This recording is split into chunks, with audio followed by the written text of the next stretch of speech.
Now, one of the most promising features of the newer Sony cameras is that it has S-Cinetone in it. And if you don't know what that is, it pretty much is supposed to give you pretty much like cinematic, like graded looking footage just straight out of camera without having to do any grading or anything. Like right now, I'm actually shooting this whole thing in the S-Log 3, and I shoot pretty much all my videos in S-Log 3 just to get the best dynamic range possible for my videos. But when you shoot in S-Log 3, you get a washed out gray image that you have to bring into your editing software, either Premiere, DaVinci Resolve, or whatever you use, to have your image look like however you want it to do. Now, it's not that big of a deal personally, because once you create or find a LUT that you like, then you can just apply it to your video, and then you don't really have to do much color correction. Maybe you have to like adjust the contrast or the exposure a little bit. So it's not that big of a deal. But sometimes you're shooting for a client, and after you shoot with them, you just have to give them an SD card and just give them the footage, and then they do whatever they want with it, and they don't know how to color grade or anything. But for those scenarios, I always just shot at the default picture profile, because you could just give them the footage, and the footage already looks pretty decent straight out of camera. It's not gonna look as good as a log profile, because the log profile just has more dynamic range to it. But it was still a good alternative. But now that this camera has S-Cinetone, we're going to be doing some tests with it to see that how good does it actually really look. And we're going to be comparing it to, obviously, to the S-Log 3 just to see how it compares with the maximum dynamic range the camera can gather.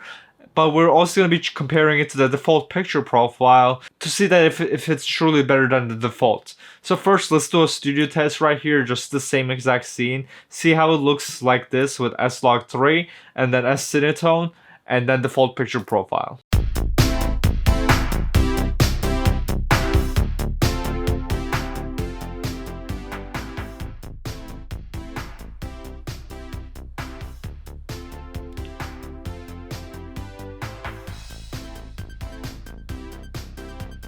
So we're just gonna go outside and we're just gonna do like a little vlogging test just to see how the different image profiles stack up against each other. So I'll have it in the bottom, you know, what kind of profile picture it is, and you guys tell me which one you think looks better. Alright, we're gonna do like a little bit of a vlogging test. Right now we're shooting at the S-Log 3 to see how it looks. You know, we have the background in the back and we have my face right there. Just pay attention to that, see how the highlight roll off is, if the background gets blown out.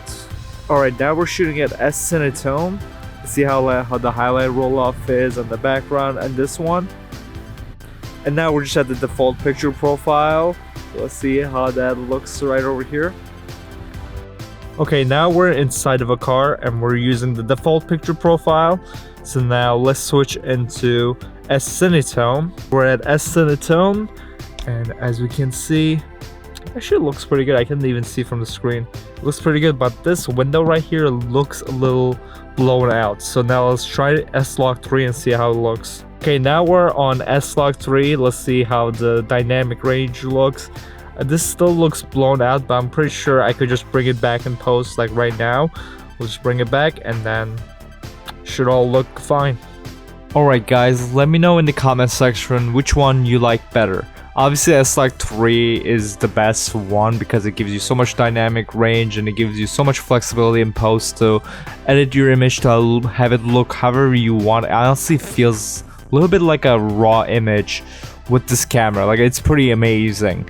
And between the S-Cinetone and default picture profile, I think that's where it gets very interesting, because S-Cinetone is supposed to be like this new amazing way of, you know, recording video that already looks graded, but to be honest, it's a little too flat for my liking.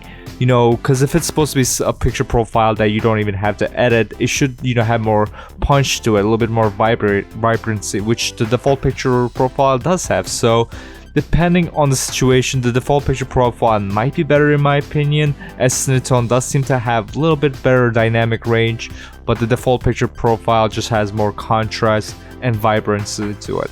So let me know in the comment section below which one you prefer. You know, don't even count the S-Log 3, just tell me which one you like better between the default picture profile and the S-Cinetone. I make videos every single day, guys, so make sure to follow my channel, especially if you want to learn more about A7 IV or if you're interested in any other photography or videography gear. But anyways guys, I'll see you guys in tomorrow's video.